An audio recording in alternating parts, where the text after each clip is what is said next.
Hello, everyone. My name is Jennifer Braverman, And I'm Ellen Selm, and welcome to our podcast, Stories from the Earth. where we explore humankind's relationship and connection with the natural world.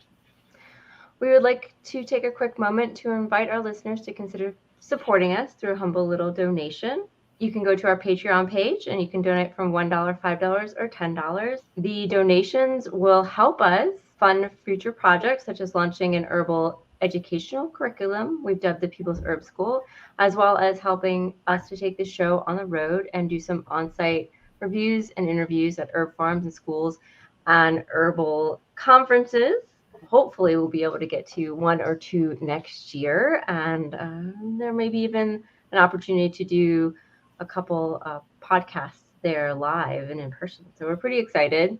Or you can support our podcast by subscribing to our YouTube channel.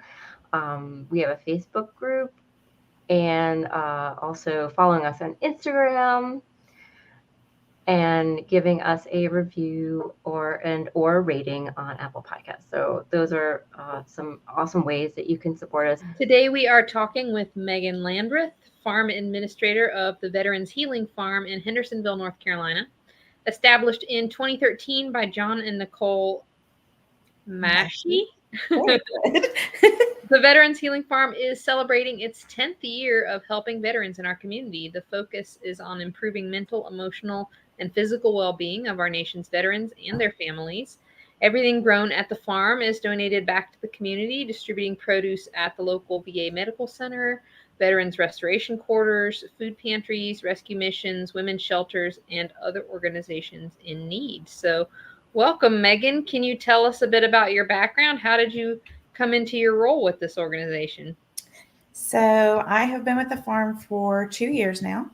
I started at the farm after our current executive director had reached out to me about a job application. But before that, I worked, I was in the military for 10 years. I was in the Air Force. When my husband had gotten out and retired, we moved up here to North Carolina. I worked in social services and in-home care.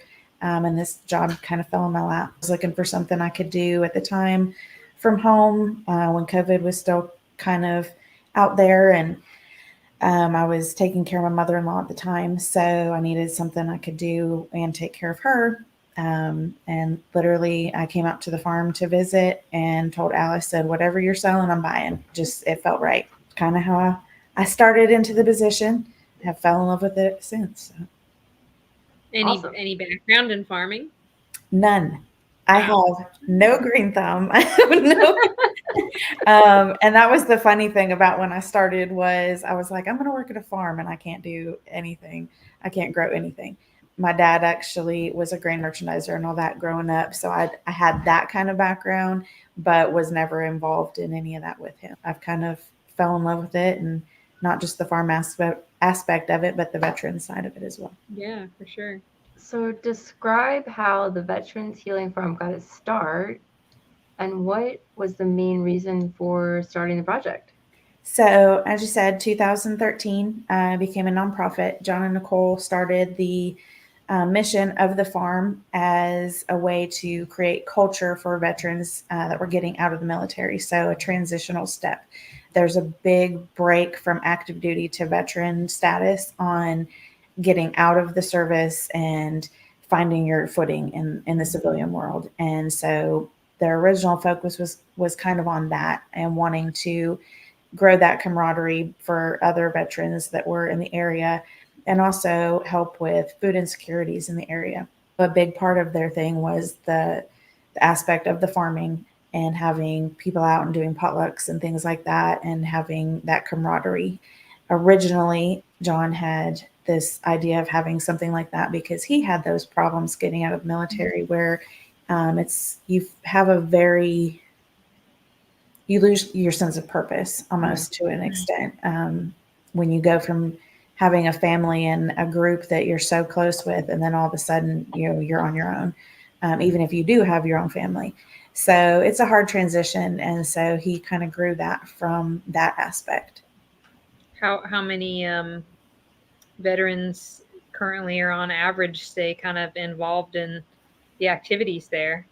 So we have kind of a mix of everything. So we do workshops. We also do the agritherapy portion of it. And what we consider agritherapy is kind of the full cycle of being outside, putting your hands in the dirt, putting something in the dirt and watching it grow, taking that and giving it away to veterans. So that full cycle. We have over 200 people on our volunteer list. We have this year alone held over 50 workshops that we haven't even finished. And over 400 participants have came to those as well. We don't ask when people come out. We look more at numbers now this year than we did last year, just because of purpose of grants and things like that. But we don't ask them what their military status is. If they want to tell us, that's great. But the biggest thing for us is giving them a place where they can feel safe to come out and be whatever they need to be. We do, have that information stored when they sign up for workshops. So about, I'd say 3/4 of the people that come out to the farm are either veterans themselves or spouses of veterans. I think we've only had 2 people that have ever came up and said, I have nothing to do with anyone that's ever been in the military. All the rest of them have had some sort of family member that was in, or, a friend, family. Well, it's nice if, your mission's calling to the people that they're like, well, I'm not a veteran, but hey, I want to help you guys. And that's what we look at is our family unit that we consider is veterans, family members, caregivers, and volunteers. So you don't have to have any affiliation with the military whatsoever.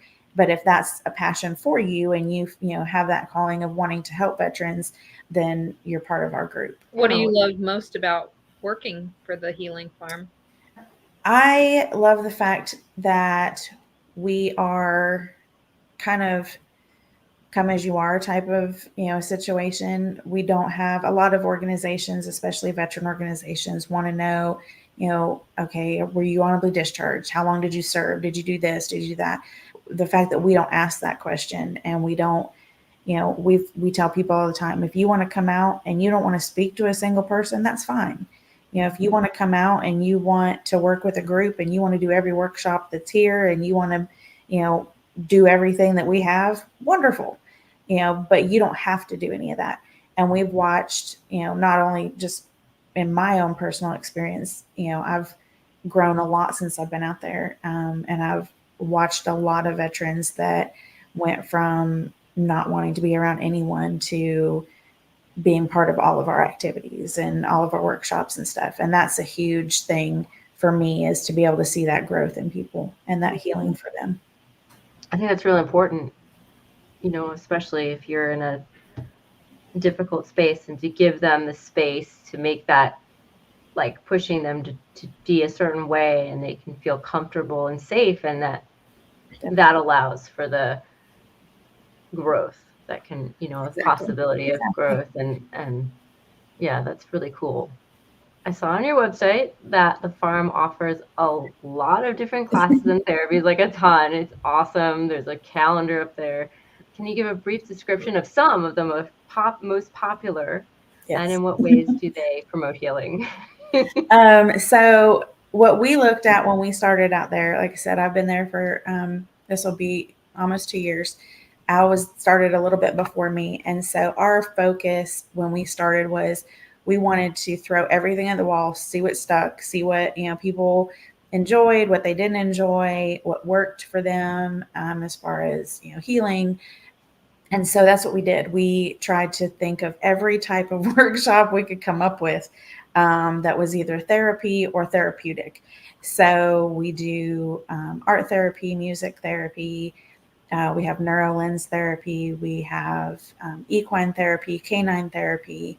We have an herbal medicine specialist. Her name's Rebecca, and she does our herbal classes. So classes on help with your sleep, immunity, brain health. I'm like, yeah, that's the one I need to go to. And she will not only shows you how to make things, but then she has her group that comes out, works in the garden on Fridays, harvest, does, a little bit of education during that time as well. You get to learn, how to make these tinctures and salves and all that stuff to help you along the way. Yeah, we have a lot of workshops.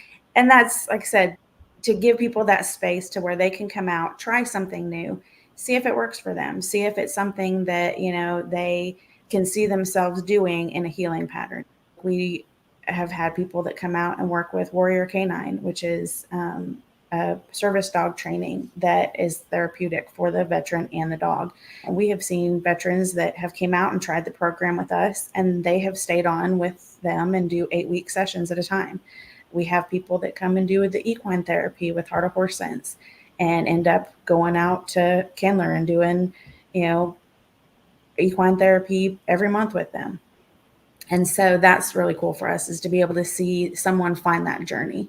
It's like you're opening the door. It's like a little sampling, and then they can take it and run with it, whatever works best for them. That's exactly. Awesome. And give them that opportunity and a safe place to where they feel comfortable trying it. Yeah. And it's nice to have it like sort of conveniently all curated in one. Exactly. So yeah, and we, like I said, we try and, do all kinds of different things for people to try out. So what's been your favorite class so far? My favorite is Warrior Canine. I have, addiction to dogs.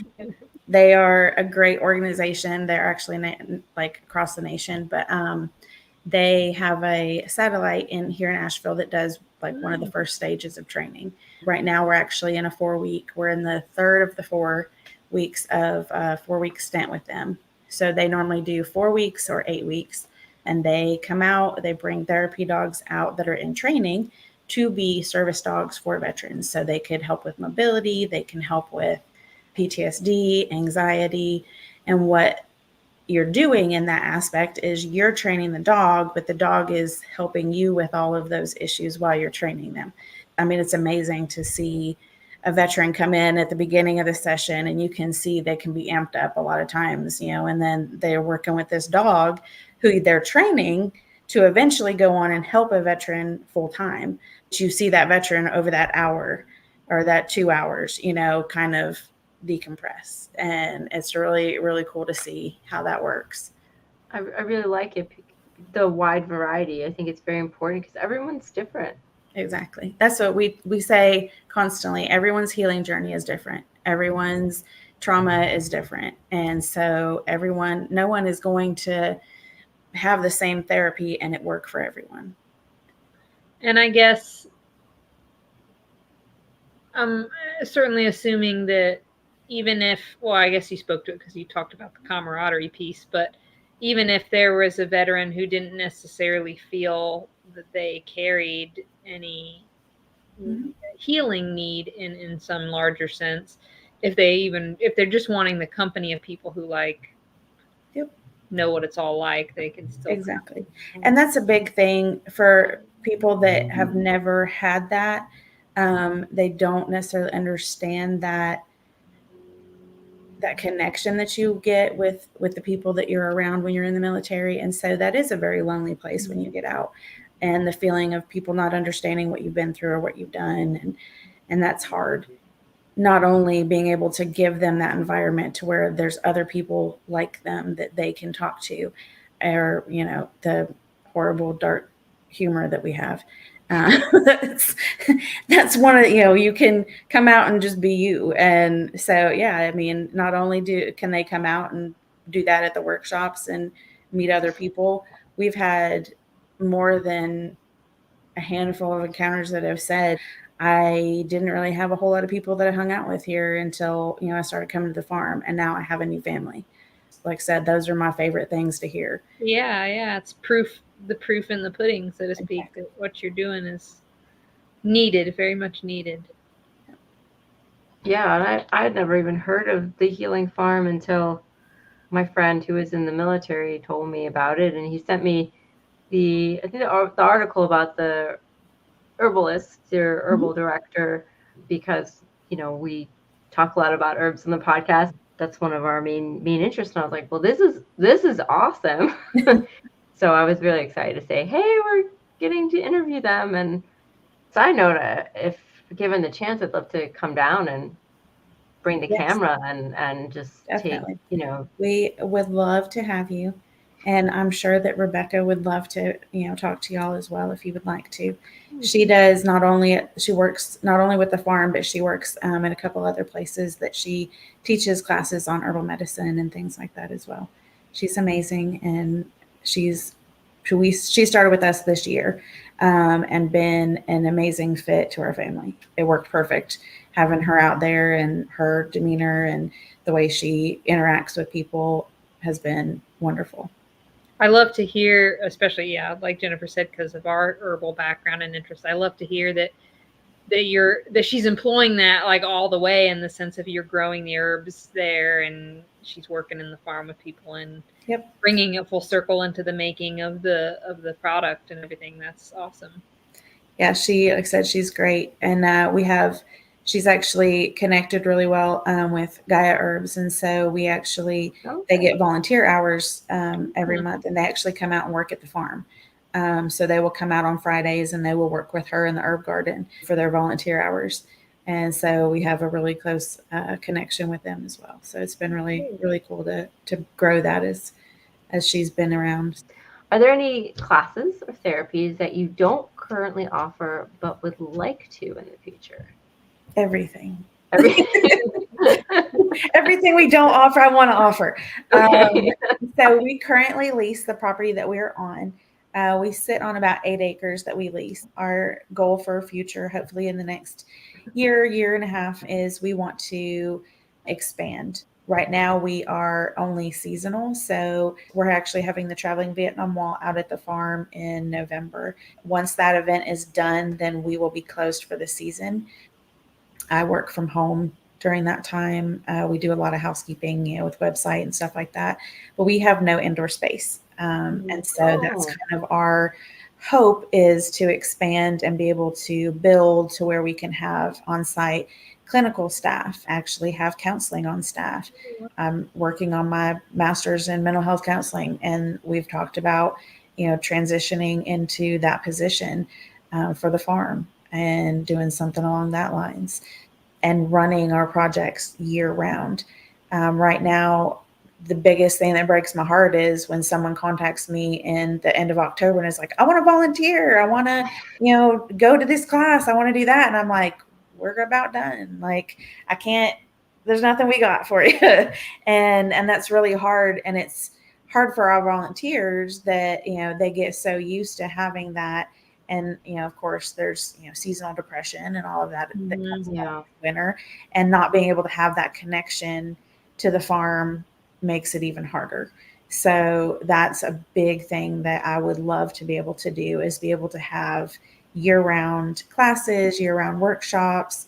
This year is the first year we're doing a 3 November, December, January series for Rebecca. But we're not being able to hold them at the farm. We're having to do an offsite location. So that is my biggest goal, is to be able to do year-round classes, whether that be the classes we're doing or continue to grow and find new classes that are out there. I was thinking about, could you do something over the internet? We've talked about that before. We actually worked with I believe she's with Blue Ridge Community College. She teaches like a writing course, and I got them and Wounded Warrior Project connected, and they did an online course for writing. The biggest thing for us is, because we are, a nonprofit, we completely rely on donations and our volunteers. One, we want everyone to come and see the farm and get to experience that part of it. But two, the other thing is, if all of our workshops, we try and make hands-on. So you're painting something, making something, creating something that you're taking with you. We just did a mushroom class Saturday where they did log inoculation, and they took their logs home with them. Trying to find that, okay, do we buy the supplies for these people that are going to do it online? Do we send them to them? Do they come get them? How would that work? Is a big thing for us. We want to make sure that the workshop is the best that it can be for the people that are doing it, and figuring out what those logistics look like. You lose a little of the personability if you don't get to meet up and hang out in person, for sure. Definitely. And we do want to, we've had that question quite a few times, because there's groups like out of Charlotte that have reached out to us, and, well, no one wants to drive all the way from Charlotte to come here for a workshop. We do get people from all over the place.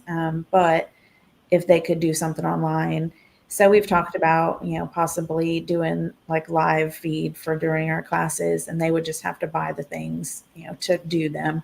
But like I said, a lot of logistics of what the plan would be for that and how we would set that up. Yeah, I was just thinking in the meantime, because you don't have, in the meantime, until you get your space, it might be sort of just a stopgap, hold you over to have that connection. It's not the same as in person, and it does sound like a lot of your classes is hard to translate into the online space. And there are some that, like the writing class, we can do, something like that online.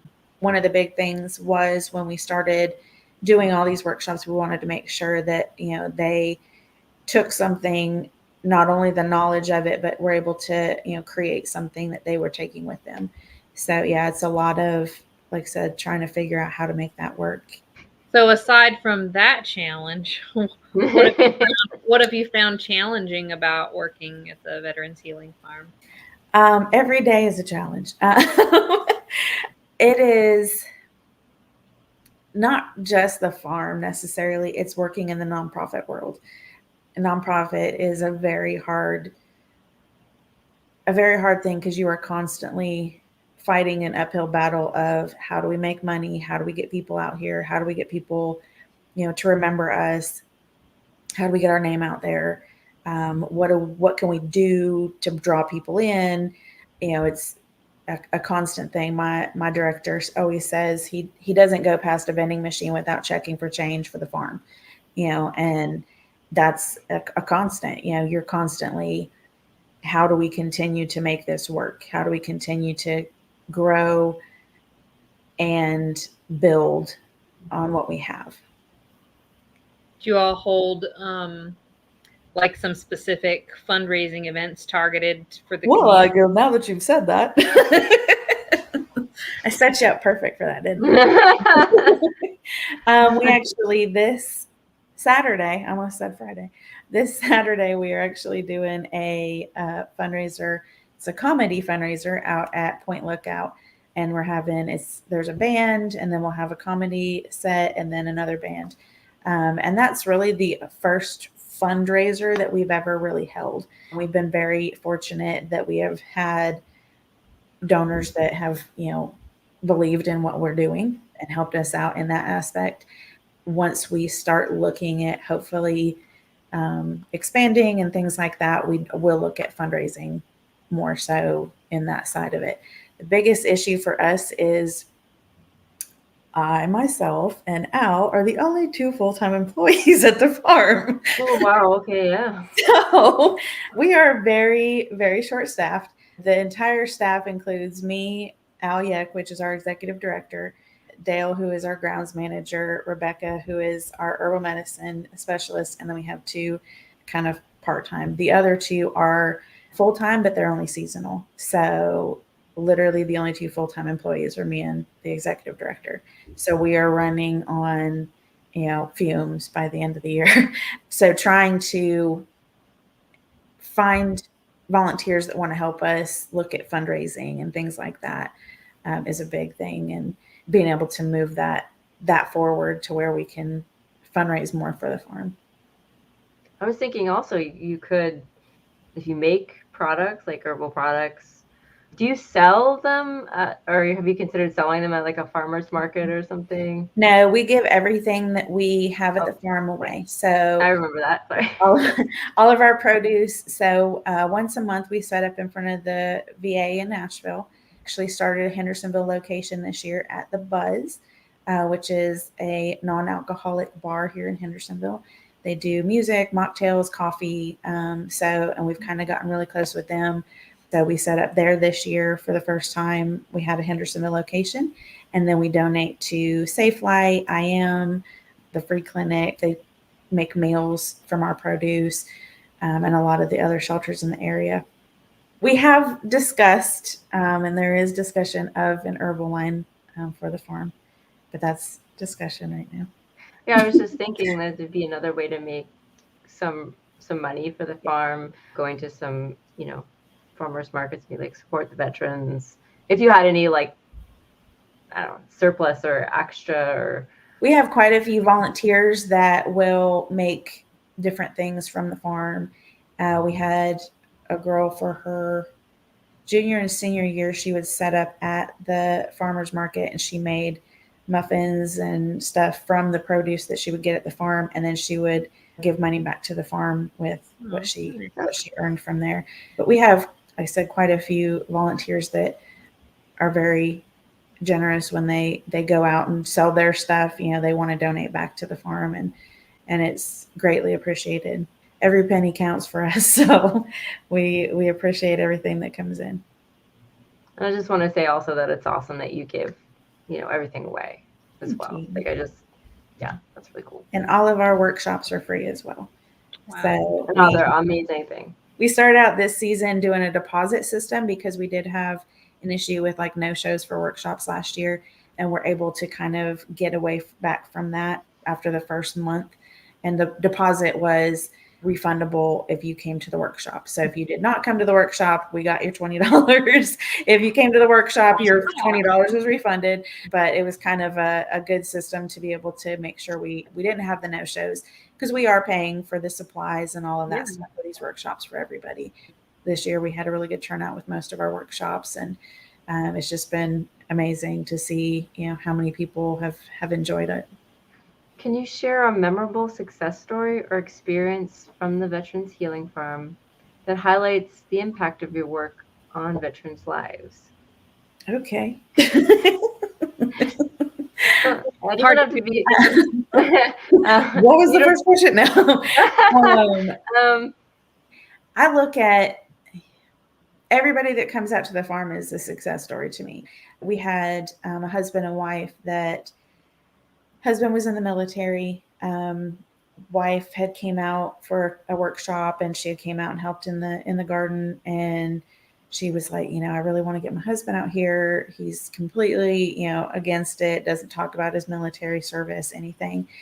And she's like, I'm going to trick him. And we were like, okay. So if you don't know any military members or any veterans, we're extremely stubborn. And so we were like, sure, go for it. And so she told her husband that the workshop ended like 30 minutes before it did. And so he had to come get her earlier than what the workshop was ending. So he ended up at the farm for about an hour before she was actually done. And so we went out and introduced ourselves to him and took him around the farm. And now he's one of our volunteers.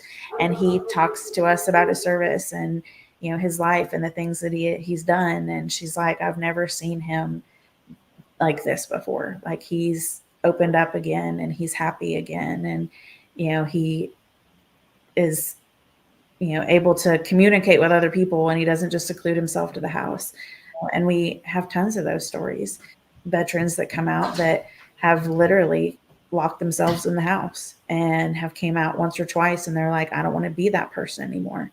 I want to be out here and, get to know people. And it's amazing to get to see that and see that transition. One veteran that for the longest time, he used to come out by himself. I knew he was coming because he would email me and he'd ask, okay, when can, what bed do you need me to weed? Where do you need me to be at? And I knew he would come out and he would spend the day by himself doing his own thing. That's perfectly fine if that's what you want to do. And I actually this was last season, and I had somebody come up and introduce him to me. And I was like, I know who he is. Like, we talk. But nobody else knew that he had been there this entire season. And so this year he started every volunteer day that we had. He came out with the group, started out doing all of that. And a few months back, he came out, and I knew he hadn't been out for a while, and I knew he had some family health issues and things. And, I asked how everything was going, and his spouse had passed. And I was like, I'm so sorry. And he's like, this is where I need to be right now. And I was like, that's fine. Whatever you need, And it's things like that. Like, your first thought is, I need to go to the healing farm where I can feel okay. That's a success story to me. I think it's so awesome that, because if I think about within our lifespans, I'm guessing you're probably in similar age range to us. There's been so much more of an acceptance, I think, in our culture about like encouraging people to seek mental health help, and that it's not shameful to admit there's any kind of trauma and that things can be worked through, whether it means working on it, on off on your own or in a group setting, but more that the efforts put in, and that it's supported. And like to hear, because I think like, my grandparents were in World War II, and how many people came out of those scenarios, and because of the times, Exactly. it was like zip, that's a whole different part of my life. Nobody talks about it. Nobody's allowed to bring it up. Vietnam especially is a huge one that, we have a lot of veterans that come out to the farm that, we find out that was the era that they were in and they didn't talk about it. And that's a huge thing for them. And, being able to have a group that they can talk about. And like you said, there's a bias with mental health, and it's finally starting to not be such a huge bias and a huge stigma, against it. And that's still out there for military. Unfortunately, when you're in the military, it's bad for you to go do anything mental health, because, they don't want to look good on your record. Yeah. Yeah, exactly. Is this something that's going to make you literally lose your job? And then being a veteran, you come out of that, you're kind of taught that's how it's supposed to be. And so you bottle all that up and we don't talk about it. Learning that that's not a weakness, and it's okay to, get help for the issues that you have. And a lot of the people coming out of the military have those, regardless if it's, this high or this high, it's there. And finally realizing that's okay. I remember I watched a lot of MASH, the TV show MASH. I don't know if anyone's familiar with MASH. There's an episode with one of the doctors, and it must have been like a very kind of a controversial episode, because I mean, I didn't realize it at the time. He was on a bus, and basically, this is kind of graphic, but like they were hiding from the Chinese, and it had to be really quiet. And he anyway, he kept saying there was a lady with a chicken and who was making noise, and the lady actually kills the chicken. But the episode sends him he's a doctor, he's in a MASH mobile hospital unit,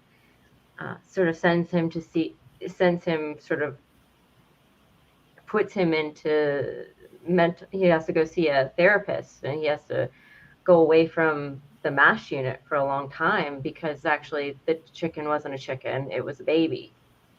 And it was so traumatic. And everything that you're saying just made me think about that, and how like they knew about that and that they incorporated into this TV show. Yeah, and especially at that time when that that show was out, that that was a huge controversial thing. Like mental health was really not talked about.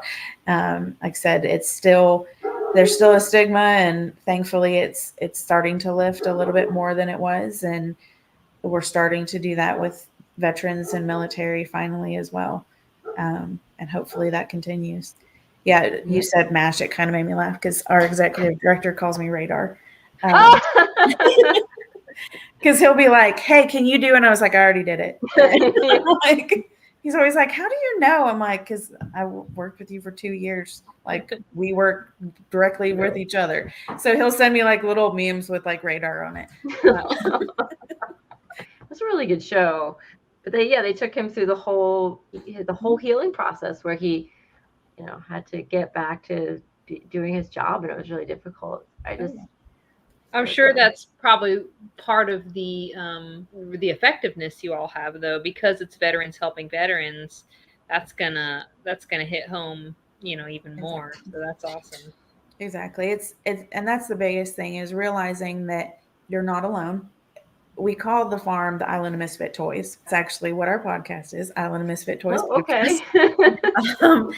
And because we laugh that, everyone has their own stuff going on, but they're still loved and cared about just like anybody else. Just because they have something, that's affecting them, or so they don't work right, that doesn't make them not useful. And that's the biggest thing for us is, like I said, creating that place for everyone to be able to come to and realize that this is their farm too. Now, what if a veteran can't visit the farm, like they hear about it, but they live too far away or other circumstances are preventing it? Are there some simple things that they could put into practice at home, like some of the therapies that you teach on the farm? Like, what would you encourage them to do in their own space and time? So the biggest thing that we always tell them is, make sure that you have that plan for yourself. If you know that there's something, get the help that you need. Find the people around you that are willing to help you. But, as far as, what we do at the farm, we welcome anybody from however far you want to come to us. But that's a big thing for us too, is we try and pull as many resources from as many places as we can. We do a resource fair every year. This last year, we had over 700 people that came out to the farm. Wow. With over 35 organizations from veteran organizations. And Wow. not only was yes, we like tripled our numbers from last year. This was our second year. We had 35 organizations. We had 2 bands, a food truck, and it's just a fun time. But it's also different organizations from where as far as out as they want to come to be able to set up a table and tell people about their organization. Not only does it help grow that organization, it helps the veterans find that organization, but it helps those organizations connect with other organizations that are in that like mind. And that's a big thing for us too, is being able to collaborate with other organizations. Our goal is to be able to, okay, we're here, but there might be a farm in Tennessee that kind of does the same thing that we might be able to connect you with. And we've gotten people from Texas that are working on a farm that is kind of similar to what we're doing. They came 2 months ago to come see our farm, to see how we were doing it, what we were doing, and they want to build something along that same line. So our goal is to be able to have those resources all over, to be able to say, okay, you can't come to us, but reach out to these people. It'd be like a whole Veterans Healing Farm network. So anybody can just hear about. I hear about the Veterans Healing Farm. Look it up on the network. Find your closest branch, kind of thing. Yeah. That's kind of what we want. We want to be able to, and it doesn't have to be a farm type thing. We want to be able just to connect organizations everywhere, to be able to say, we can't get to you, you can't get to us, but reach out to Joe Schmo in California, and they have this awesome organization that, we recommend you to go to, and they can help you out. And just having that little connection to be able to get them somewhere. I like that I can see you have thought about, what you want to happen in the future and the goals for growth. And I'm very excited. I think that's really cool. Yes. If we could just have, like $1 million, then I could just do all these organizations everywhere. No, but that is, we look at, a constant, what can we do to make it better? What can we do to make this veteran's life better, or that veteran's life better, whether it's here or all the way across the United States? So can you tell us some of your favorite ways to connect with the natural world, find peace, and stay grounded in your everyday life? Well, I work at the farm. No, it's kind of a running joke, because we have, sorry, that's my dogs. So we have shipment containers for kind of our little bunkhouse area. And we were running on solar power, and it was, this huge thing. Our batteries died out last year, and we had to get all this stuff done. And so our office building, the real office building that I'm supposed to be working in, I have not worked in once, because we have not had power in it. So literally I sit on the deck with my laptop and I have this view of the creek and the farm and the mountains and all that. And I tell everybody, I said, I have the best view for an office that anyone could have. I work outside on a daily basis, and there are days that I get there, and I love the fact that I work for a veteran, being a veteran. Because there are days that, and any of us, you don't have to be a veteran, get up and we're like, today is a bad day. Like, I don't want to be around people. I don't want to do anything. And I'll get to the farm and I'll be like, I'm not talking to nobody today. I don't want to see anyone today. And I'll put my earpods in and I'll go to the garden. And I'll start weeding, or doing produce, whatever I've got to do that day. And I just go do my own thing. And within 30 minutes, I'm back here. I'm chill. I'm back to where I need to be. Everybody asks us when we talk about agritherapy and they're like, well, how do you know that it works? I'm like, I'm living proof. Like, I watch myself on a daily basis. I have extreme social anxiety and I give tours every week of my farm and tell people about it. And I go to events and talk to these huge groups of people, and, being able to tell them about this amazing organization and what we do and all of that just is proof that is working. Mm-hmm. Being outside, being in the dirt, helping shut down everything else has helped me heal in that aspect. The power of dirt. Exactly. I definitely do not get outside enough, and I think a lot of us don't. And it would just be so nice to be able to do that. Definitely. More, for sure. Oh. I was off work today and we took a nice walk, and it was just like, well, we got to walk outside. And I'm like, when did we walk last? I'm like, I don't remember. I walk at work, but it's inside. It's all inside. So I do several miles around one building inside, but it's just, like I said, I am lucky enough that is my job. I'm outside, I'm at the farm and things like that. But there are times that I get stuck, for the entire week on the computer, and okay, I need to not be doing this for at least an hour. I need to go do something. I need some time away from this, and being able to kind of step away from that side of it as well. And I think that that's just part of society anyway too, is, I'll go for a walk tomorrow. Oh, I'll go work in the garden tomorrow. I come home and I'm in the house. I'm like, I should really go do something outside in my yard. And a lot of the work is on the computer. I understand how you feel, because I get insane when I sit in front of the computer for hours on end, and 2 hours. Okay, I gotta stop. Well, and that's what, I'd said before. When I got out of the military, I went to work for social services. And so I went from, being in the military for 10 years to working in a cubicle inside for 8 hours a day. And I felt horrible when I would leave at the end of the day. I was just like, I'm so drained. I've been locked in this box all, for the entire day, and that's all you get. And yeah, it was one of those. I was like, I need to do something different. Oh, I'm glad you were able to find that. Me too. Yeah.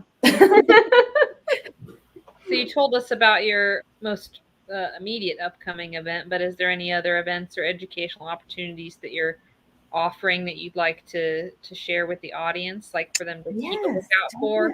Yes. So, like I said, we have our fundraiser this coming week, and then our last event of the season will be in November. November 9th through the 12th, we are having the traveling Vietnam Wall out at the farm. It'll be set up by 3:00 on the 9th. It's escorted in that day. We're putting it up and constructing everything and having it ready to go. On the 10th is our opening ceremony at 11. So we'll actually have the high school here presenting the colors. We'll have the national anthem sung. We have a guest speaker who is actually a Vietnam POW. So he's going to, present the wall and everything. And then it'll be open to the public 24 hours a day for the next 2 days. Then we tear down, put back into the trailer on the 12th. But we'll have brothers and sisters like these out to do a reading. That group will only be Vietnam veterans at the time. So that is a writing group out of the Asheville VA that is from, well, I mean, any war at this point.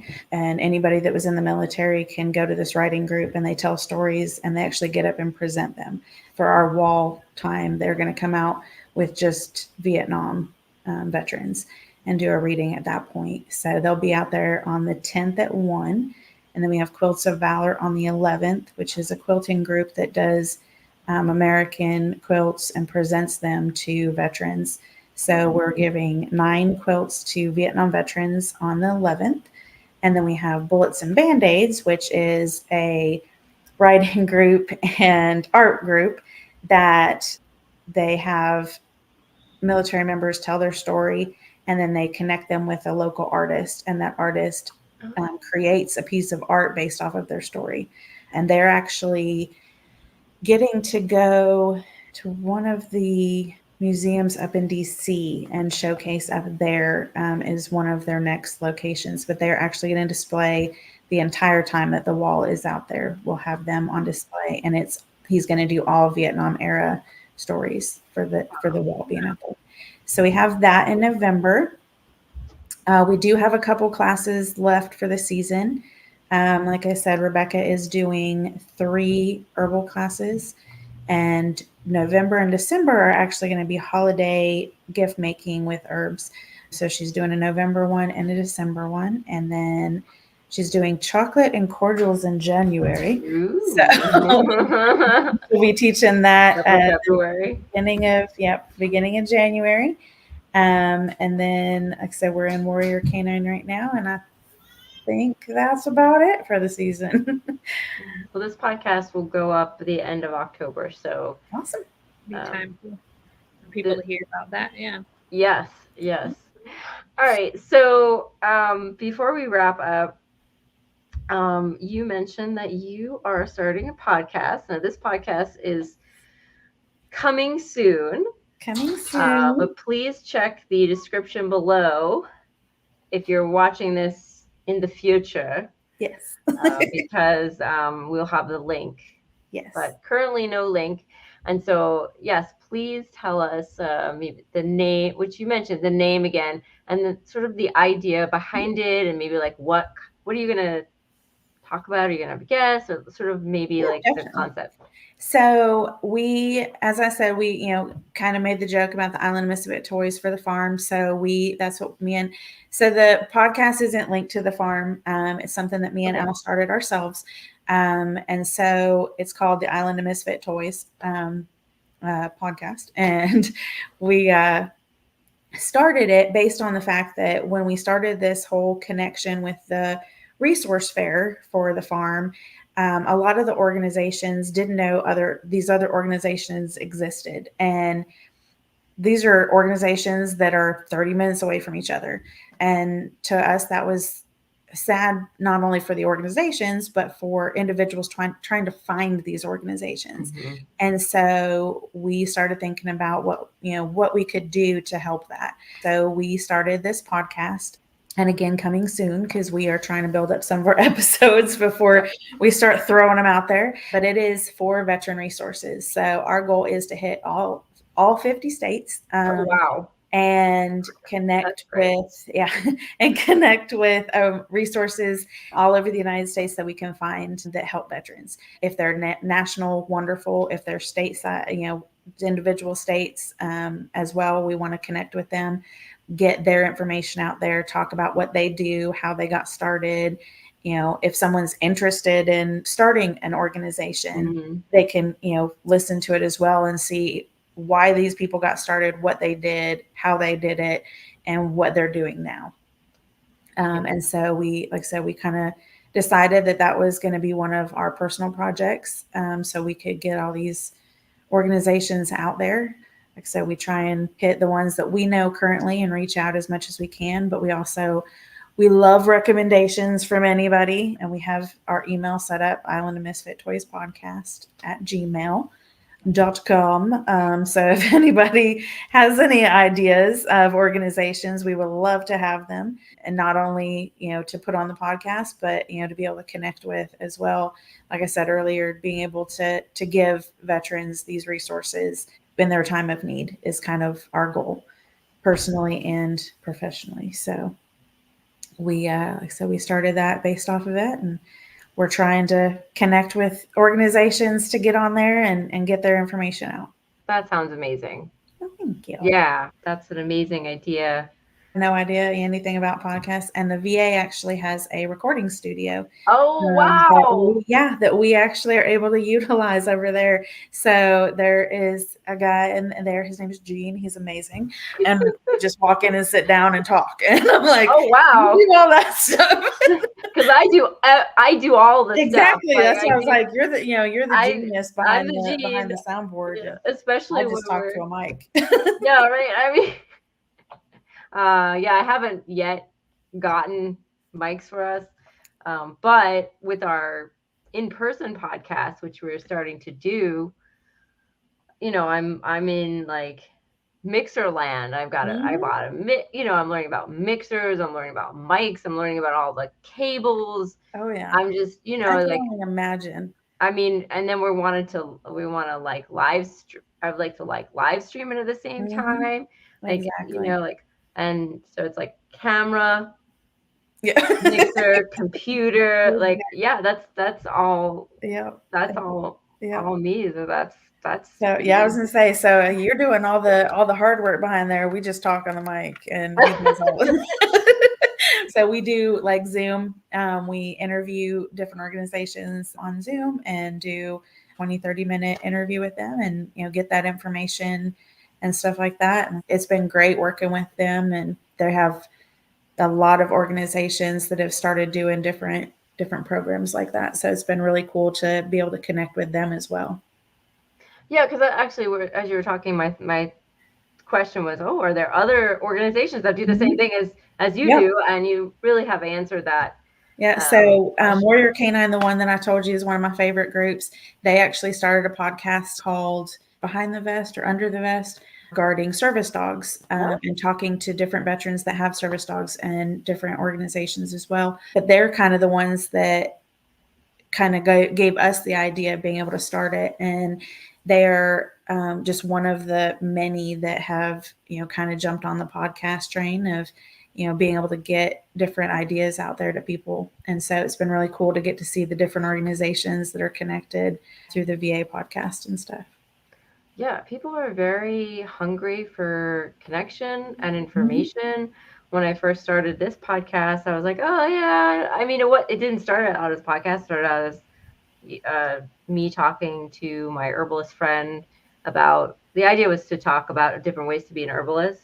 Yeah. And so I was going to be interviewing one person, and I was like, yeah, whatever. She posted it on her social media, and it was like, I want to talk, and I want to talk. And I was like, whoa.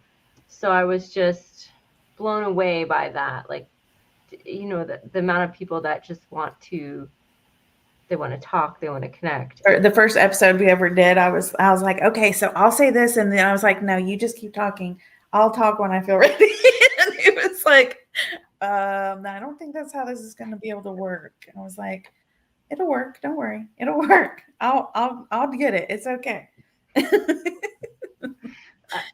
I was surprised how like less shy I was in front of a camera, and just like, and then how much I personally had to say. And I was like, wow.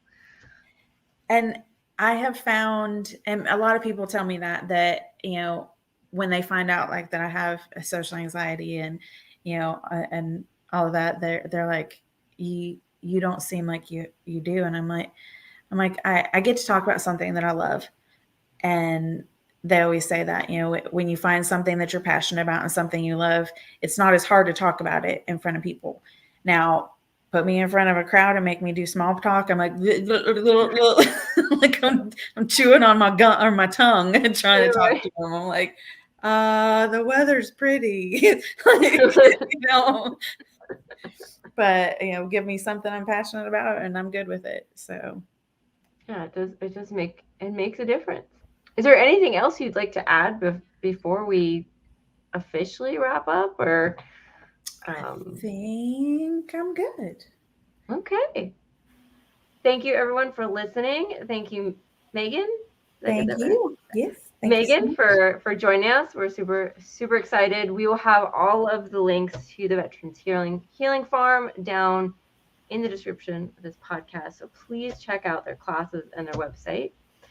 You can follow us on Spotify. We're on Apple Podcasts. We're on YouTube. We're on Facebook. We're on Instagram. We're on TikTok.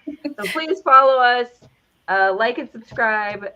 And if you have like an extra $1 or so, please consider supporting us on Patreon. We appreciate the support. All right. So until next time. Bye. Thank you so much, Megan. Thank you. Thank you. Bye. Bye.